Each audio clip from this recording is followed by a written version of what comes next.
The Vault of Forgotten Ages was the largest museum in the known galaxy. It floated in the cold darkness of space above a dead world called Kethros Prime. The Galactic Concord had built it 12,000 years ago to store artifacts from civilizations that no longer existed. Ships came from every corner of the galaxy to see the wonders inside. But there was one artifact that nobody understood. There was one relic that had defeated every scientist and every warrior who tried to unlock its secrets. The armor stood in a special chamber at the heart of the vault. It was 7 feet tall and made from a metal that seemed to change color when you looked at it from different angles. Sometimes it appeared black as the void between stars. Sometimes it shimmered like liquid silver. The armor had been found drifting at the edge of the galaxy inside a ship so old that nobody could guess when it was built. The best estimates said it was at least 50,000 years old. Maybe older. Curator Yeneth had spent 300 years studying the armor. She was a Velthari, a species with 4 arms and skin that looked like living crystal. Her people lived for thousands of years, and they were known throughout the galaxy for their patience and their wisdom. But even Yeneth could not understand the armor. She had scanned every inch of it. She had analyzed its metal and measured its energy patterns. She had watched as the strongest warriors from dozens of species tried to wear it.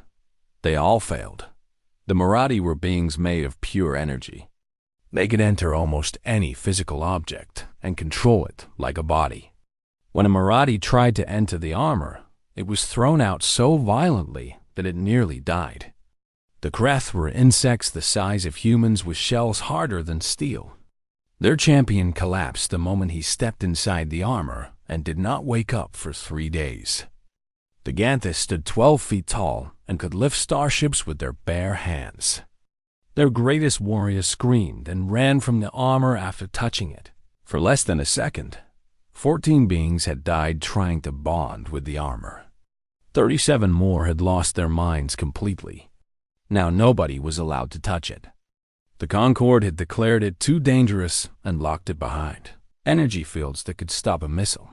But the armor was not dead. Yeneth's instruments detected a faint pulse deep inside it. Something was waiting in there. Something was sleeping. And sometimes, late at night when the vault was quiet, Yeneth could swear she heard it dreaming. The human delegation arrived on a cold morning by station time. Yeneth did not pay much attention to them at first.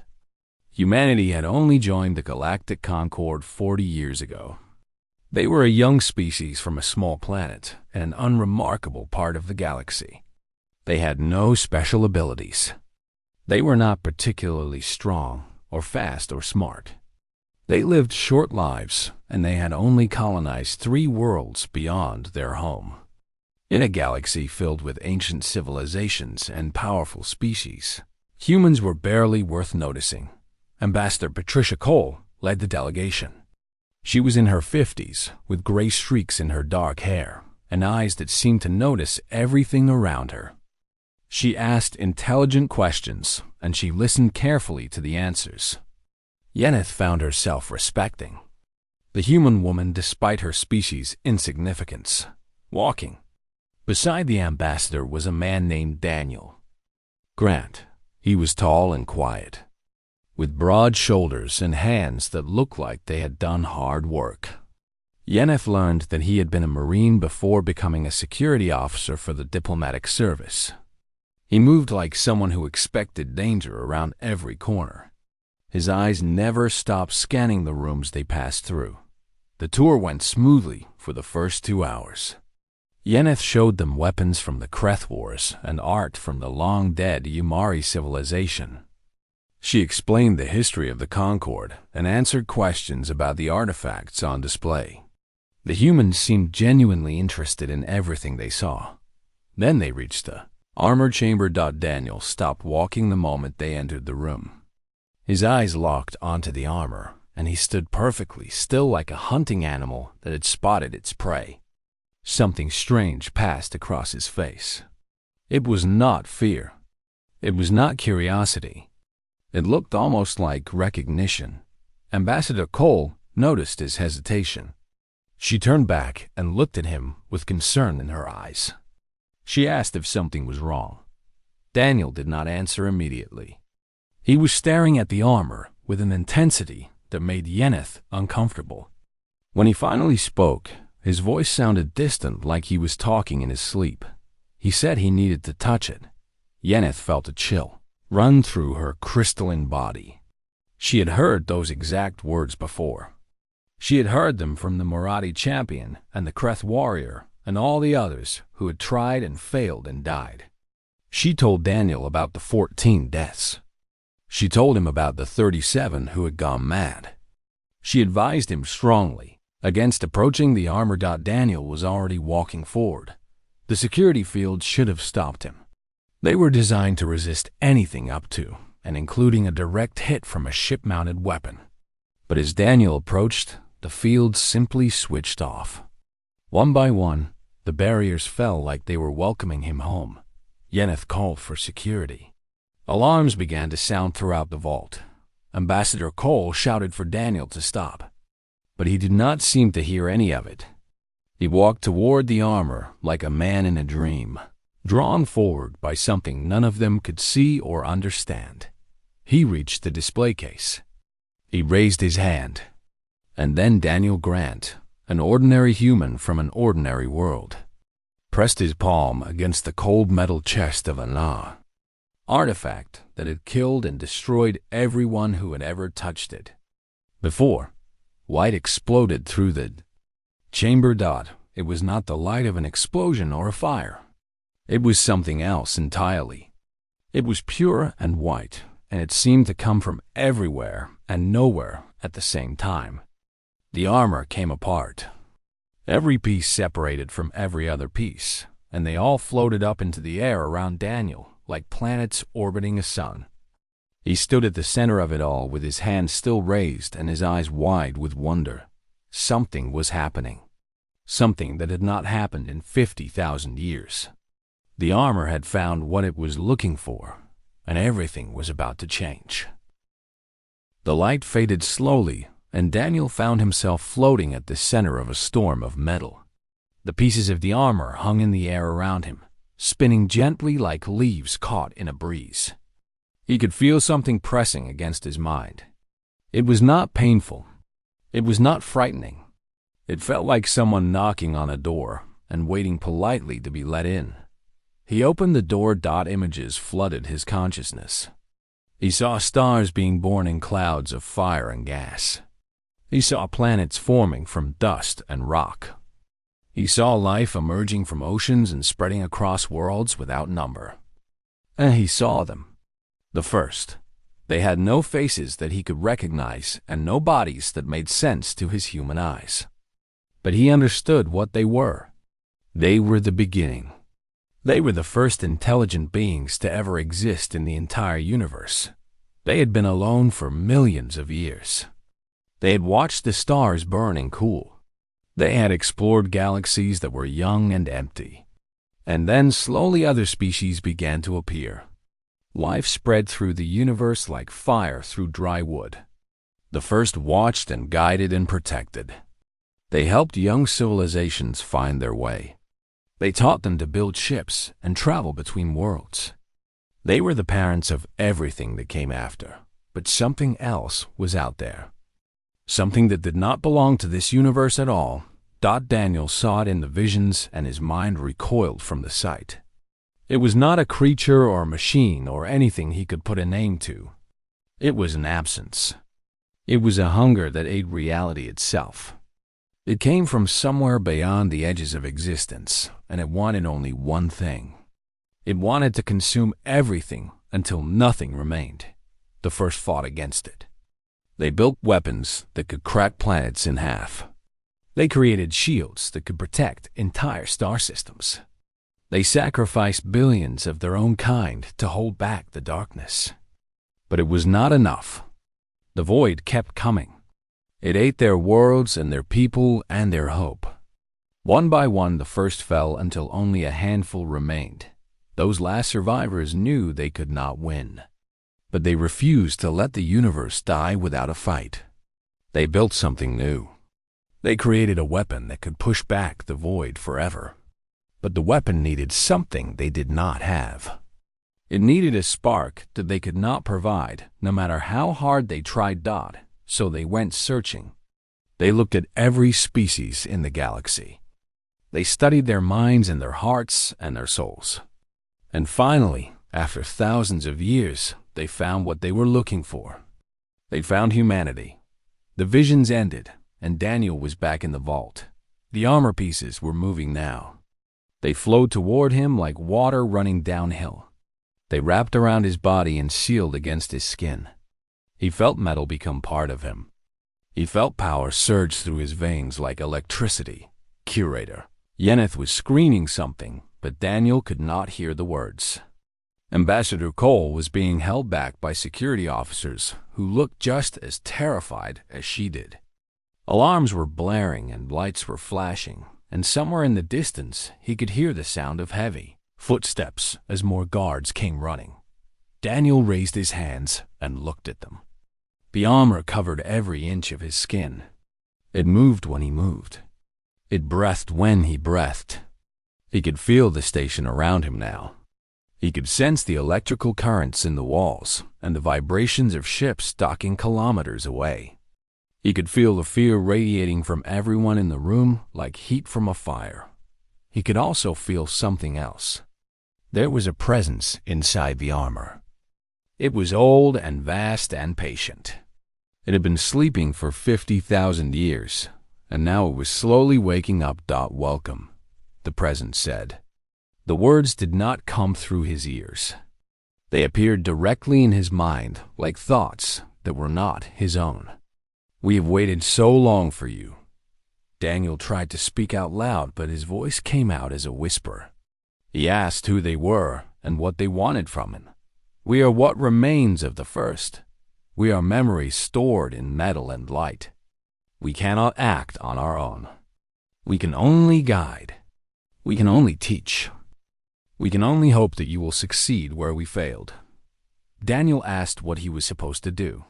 The void is returning. It has been sleeping in the darkness between galaxies, but it is waking up now. It will come back and it will try to finish what it started. You must stop it. You and your kind. That is why we chose humanity. That is why we made this armor for you. Daniel felt the weight of those words settle onto his shoulders. It was heavier than any burden he had ever carried. He was a soldier. He had fought in wars and watched friends die. But this was something else entirely. This was a responsibility beyond anything he could have imagined. He asked why humans were chosen. He asked what made his species so special when there were so many others that were stronger and smarter and older. The presence was quiet for a moment. When it spoke again, there was something almost like wonder in its voice. Every species we observed eventually accepted their limits. When they faced something they could not overcome, they stopped trying. They adapted to failure. They learned to live with defeat. But humans are different. Humans break things that cannot be broken. Humans achieve things that cannot be achieved. When someone tells a human that something is impossible, they treat it as a challenge rather than a fact. We searched the entire universe for 10,000 years, and we never found another species like yours. Daniel looked around the chamber at the terrified faces of the aliens watching him. He saw Curator Yeneth with her crystalline skin flickering with stress.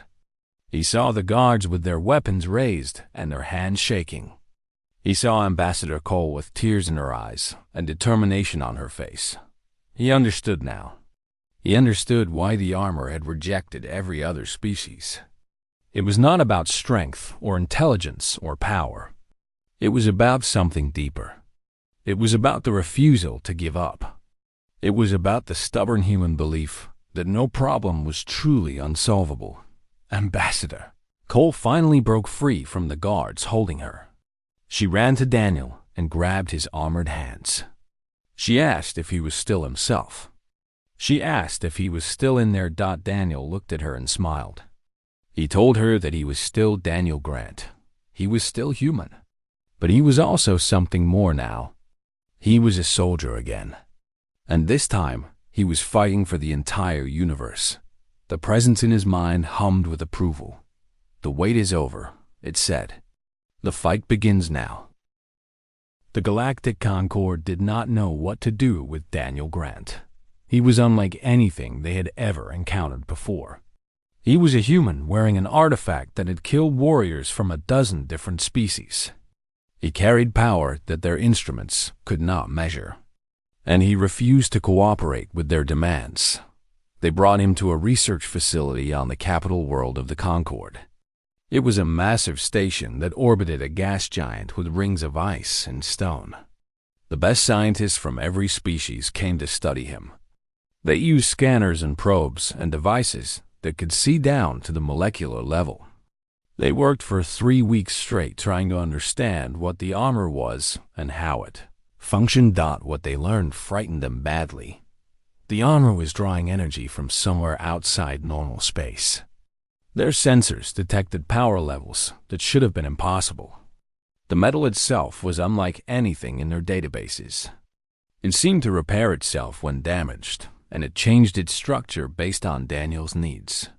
When they tried to remove it by force, the armor fought back. When they tried to sedate Daniel, the armor protected him. When they aimed weapons at him, the armor absorbed the attacks like they were nothing.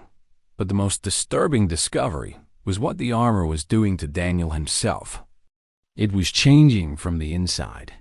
His bones were becoming denser and stronger. His reflexes were getting faster. His cells were learning to heal damage that would kill any normal human. The scientists estimated that Daniel would live for centuries if the process continued. He was becoming something more than human. He was becoming something the galaxy had never seen before. Chancellor Morath called an emergency session of the ruling council. He was a Velthari like Curator Yeneth, but his crystalline skin was darker, and his forearms moved with the authority of someone used to commanding others. He had led the Concord for 200 years, and he had never faced a crisis like this one. The council chamber was a vast dome filled with representatives from every major species. There were thousands of them seated in rising tiers around a central platform where the chancellor stood. Floating screens showed images of Daniel and the armor. Data scrolled across displays faster than most eyes could follow. Mara spoke in a voice that echoed through the chamber. He declared that the human had become a threat to galactic stability. He said that no single individual should possess such power. He proposed that the armor be contained immediately, even if that meant containing its host. Ambassador Patricia Cole stood before the council surrounded by armed guards. She had been brought from her quarters to answer for what had happened. But she showed no fear. Her eyes were steady, and her voice was calm when she spoke. She reminded the council that Daniel Grant was a citizen of Earth. She stated clearly that any action taken against him would be considered an act of war against humanity. She said that her species would not abandon one of their own, no matter the cost. Chancellor Morath laughed. It was not a kind sound. He pointed out that humanity had been part of the Concord for less than 50 years. He noted that humans had only 3 colony worlds and a fleet of perhaps 200 ships. The Concord had thousands of worlds and millions of vessels. Humanity was nothing compared to the power assembled in this chamber. He advised the ambassador not to make threats she could not support. Patricia did not back down. She looked the chancellor directly in his crystalline eyes and spoke without raising her voice. She said she was not making threats. She was stating facts. Humanity had faced extinction before. They had faced ice ages and plagues and wars that killed hundreds of millions. Every time someone had counted them out, they had survived. Every time someone had underestimated them, they had proven their strength. If the Concord wanted a war, then humanity would fight. They would fight until the last human was dead or until the Concord understood that some species could not be bullied into submission. The chamber fell silent. Nobody had ever spoken to the Chancellor that way before. In his holding cell, Daniel watched the confrontation through sensors the armor provided. He could see the ambassador's heart rate on display in his mind. He could hear the whispers of the council members in seats hundreds of meters away. The armor was feeding him information from throughout the facility and beyond. That night after the council session ended, Presence spoke to him again. "They will try to kill you," it said. "Not because they are evil. They are simply afraid. Fear is the natural response of the limited when they encounter the unlimited." The first were feared as well in the early ages before they earned the trust of younger species. Daniel asked what he should do. He was one man against an entire galactic civilization. The power the armor gave him was immense, but it was not infinite. The Presence considered the question for a long moment before answering. "You must do what you have always done," it said. "You must do what your species has always done. Survive, adapt, overcome. That is why we chose humanity. Every other species we observed reached a point where they accepted their limitations. Humans never do. You break what cannot be broken. You achieve what cannot be achieved. You refuse to accept impossible as an answer." Daniel thought about those words. He remembered his training as a Marine. He remembered the battles he had fought and the friends he had lost. He remembered the simple, stubborn determination that had carried him through the worst moments of his life. He was still thinking when the assassins came. 3 days after the council session, a team of Marathi infiltrators appeared inside his cell. They were beings of pure energy who could pass through solid matter like it was not there. They carried weapons designed to tear apart anything they touched. They had been sent by Chancellor Morath to end the threat. Daniel represented once and for all. They did not know what they were walking into. The Marathi assassins were the best killers in the galaxy. They had ended wars by removing leaders from their beds. They had destroyed empires by striking at the right target at the right moment.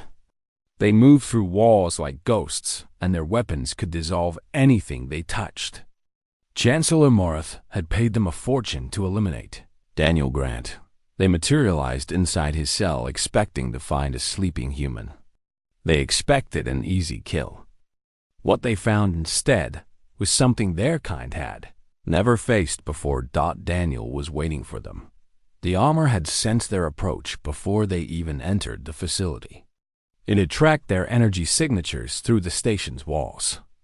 It had calculated their trajectory and predicted exactly where and when they would appear. And in the moment they materialized, the armor did something impossible. It stopped time. Daniel did not understand how it worked. He only knew that suddenly everything around him was frozen.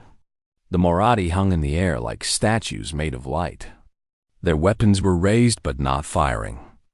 Their energy forms flickered but did not move. He could walk around them and examine them from every angle while they stayed perfectly still. The presence in his mind spoke softly. "This is a gift from the first. Time does not truly stop. We simply move you between the moments so quickly that the universe cannot keep up. Use this power wisely. It will drain you if you rely on it too heavily." Daniel understood. He moved quickly around the assassins and located the devices that allowed them to phase through matter. He disabled each one with precise strikes that the armor guided him to make. Then he found the weapons they carried and crushed them in his armored hands. When time resumed, the Marathi found themselves suddenly solid and suddenly unarmed.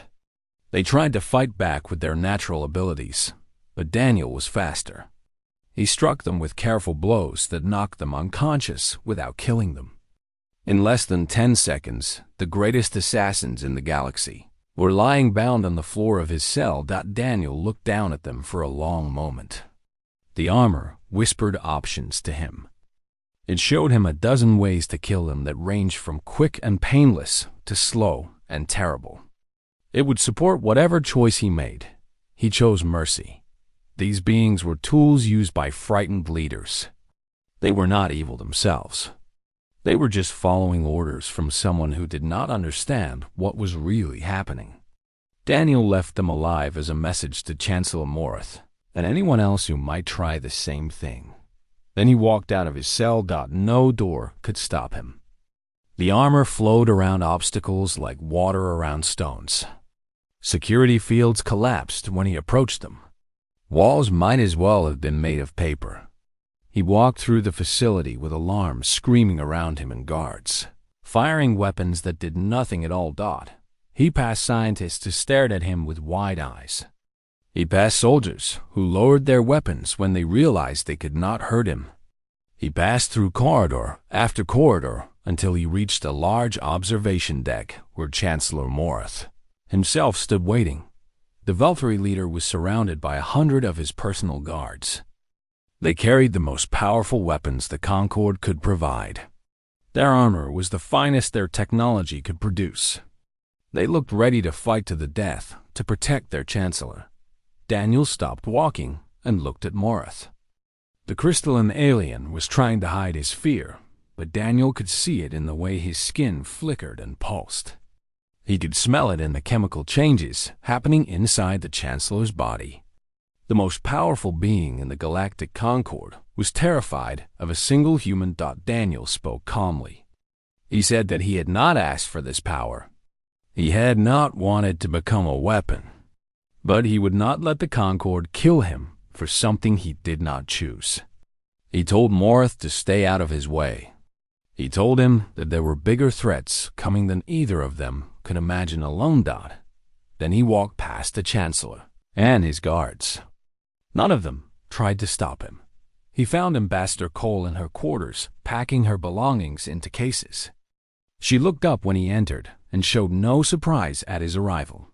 She simply asked if they were leaving now. Daniel nodded. He told her what the presence had revealed. Something terrible was waking up. Something that had destroyed the first and countless other civilizations. It was coming back, and it would arrive in the galaxy within a decade. Maybe sooner. Patricia stopped packing for a moment. Her face became very still.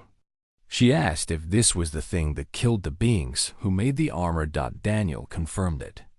He explained that the void had been sleeping in the darkness between galaxies for 50,000 years. But sleep does not last forever. The thing was stirring now. It was hungry again. And when it arrived, it would try to consume everything just like it had before. The ambassador resumed packing. Her movements were quick and efficient. She said they had work to do and very little time to do it. They left the research station that night on a human shuttle. The Concord made no attempt to stop them. Chancellor Morith watched them go from the observation deck with fear and hatred burning in his crystalline heart. He had failed to eliminate the threat. Now he would have to find another way to deal with humanity and their impossible armored warrior. But Daniel was not thinking about the Chancellor anymore. He was thinking about Earth and the people who lived there. He was thinking about the billions of humans who had no idea what was coming for them. He was thinking about how to prepare his species for a fight that had defeated the most advanced civilization in history. The presence hummed in his mind with quiet approval. The journey begins. It said, "The destination is uncertain, but you will not walk alone." Daniel looked out the shuttle window at the stars burning in the endless darkness. Somewhere out there beyond the edge of everything, something ancient and hungry was starting to move. He intended to be ready when it arrived. Earth became the center of everything. Daniel returned home with Ambassador Cole and immediately began working with the greatest minds humanity had to offer. The armor contained knowledge that the first had gathered over millions of years. It held blueprints for weapons and shields and engines that made current technology look like children's toys. Daniel spent months translating this information into forms that human scientists could understand and build. Factories that had made consumer goods were converted to produce warships. Universities became research centers focused entirely on defensive technologies. Every nation on Earth put aside their differences and worked together for the first time in human history. The threat was coming, and there was no time for old arguments. Word spread through the Galactic Concord about what humans were building. Some species thought they were insane. Others thought they were arrogant. But a few understood what Daniel had told them about the approaching void. These species sent representatives to Earth. They offered assistance and knowledge, and soldiers willing to fight. The Delori came first. They were aquatic beings who lived in vast ocean ships that could travel between stars.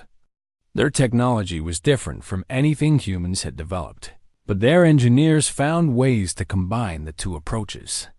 They taught humanity how to build shields that could survive in the harshest conditions of space. The Kreth came next despite their painful history with the armor. Their warriors were fierce and their weapons were powerful. They had been enemies of humanity in small conflicts decades before, but now they stood together as allies. Their queen announced that the past was forgotten and only the future mattered now. Even some, Valkyrie joined the effort after Chancellor Morath was removed from power.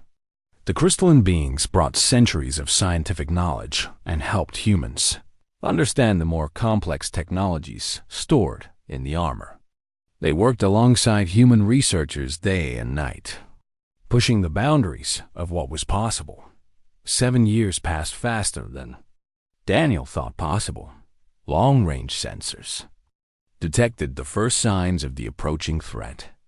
A region of space at the edge of the galaxy was going dark. Stars that had burned for billions of years were simply disappearing. Not exploding, not dying naturally, just ceasing to exist like someone had switched them off. The void was consuming everything in its path, and it was moving toward the heart of the galaxy. Fleets were sent to investigate. None of them returned. The Galactic Concord fractured under the pressure. Some species allied themselves with humanity and prepared to fight. Others retreated to their homeworlds, hoping that distance would protect them. A few tried to negotiate with the void. They sent messages and diplomats and offerings of peace. Nothing came back except silence. Daniel stood on the bridge of the human flagship Endurance, watching the darkness approach. The ship was the largest humanity had ever built. It carried weapons designed from first technology and shields that could withstand forces beyond measurement. Around it flew a fleet of 10,000 vessels from a dozen different species. They were the last defense against something that had never been stopped. Captain Lisa Murray stood beside him, studying the tactical displays. She was a small woman with short gray hair and eyes that had seen too many battles. She had commanded ships for 30 years, and she had never faced anything like this. She asked Daniel what they were supposed to do. Their weapons could destroy planets. Their shields could stop almost anything. But the void was not a normal enemy. It did not have ships to destroy or armies to defeat. It was just an endless, hungry darkness that ate reality itself. Daniel had been thinking about this question for 7 years. He had studied everything the First had left behind. He had meditated with the presence in his mind for countless hours. And he had finally understood what needed to happen. He told Lisa that weapons would not work. The First had tried weapons. They had possessed technology that could tear holes in space itself, and even that had not been enough. The void was not something that could be killed by force alone. The armor had been a key. It was designed to unlock something the First had built but never finished. A weapon that did not run on energy or matter. A weapon that needed something the First could not provide no matter how hard they tried. They had the power and the knowledge and the will. But they lacked something else. Something that only humans possessed. Lisa asked what that something was. Daniel smiled. He said he was not entirely sure, but he knew it had to do with the stubborn refusal to accept defeat. It had to do with the human belief that any problem could be solved if you just kept trying long enough. It had to do with hope, even when hope made no logical sense. He reached out through the armor and connected to the network the First had built so long ago. It spanned the entire galaxy, linking every world and every ship and every being who had joined their cause. Through this network, Daniel could feel them all. He could feel the human crews on their warships. He could feel the Delori in their ocean vessels and the Kreth in their armored carriers. He could feel the Velthari scientists and the countless others who had chosen to stand with humanity. He asked them all a single question. The same question the First had asked him years ago in the Vault of Forgotten Ages. Are you ready? The answer came back like a wave crashing on a shore. It came from billions of minds spread across thousands of worlds. It came from soldiers and scientists and ordinary people who had never fought in their lives. It was not a word. It was a feeling, a determination that burned brighter than any star. Yes. Energy poured through Daniel like nothing he had ever experienced. It was the collective will of every being who refused to surrender. It was hope and rage and love and defiance all compressed into a single moment. It was the spark the First had searched for across 10,000 years, and billion species throughout the armor became something more. It connected Daniel to the ancient weapon the First had left behind.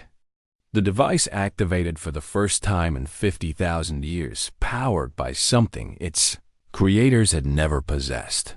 Reality bent around the approaching void. Space itself seemed to shudder. Time twisted in ways that made no sense. And humanity pushed back against the darkness. The void fought. It was ancient and vast, and it has destroyed civilizations beyond counting. It should have been unstoppable. But it had never encountered anything like this before. It had never faced beings who refused to accept impossible as an answer. Daniel felt the entity scream. Not with sound, but with something deeper. It was rage and confusion and something almost like fear. For the first time in its eternal existence, the void was being heard. The battle lasted for hours or days or years. Daniel could not tell anymore. Time had lost all meaning. All he knew was that humanity and their allies kept pushing. They poured everything they had into that single endless moment of resistance. And then it was over. The void retreated. It did not die, because perhaps something like that could never truly die. But it fled back into the darkness between galaxies, wounded in ways it had never been wounded before. It would survive. It would recover eventually. But for now, it was gone. Daniel collapsed on the bridge of the Endurance. The armor went dark around him. Its purpose was complete. The weapon had fired. The threat was beaten back. He had given everything he had. When he woke up, the universe had changed. Humanity was no longer the young species. They were no longer the unremarkable newcomers with short lives and no special abilities. They were the ones who had stood when everyone else had fallen. They were the ones who had faced the darkness and refused to blink. The galactic concord reformed around them. Not because humanity demanded power, but because every species in the galaxy understood what had happened. When the universe itself was threatened, humans had answered the call. Daniel lived another 60 years, longer than any human should have, thanks to what the armor had done to his body. He never wore it again. The armor had given everything in that final battle. It was just empty metal now.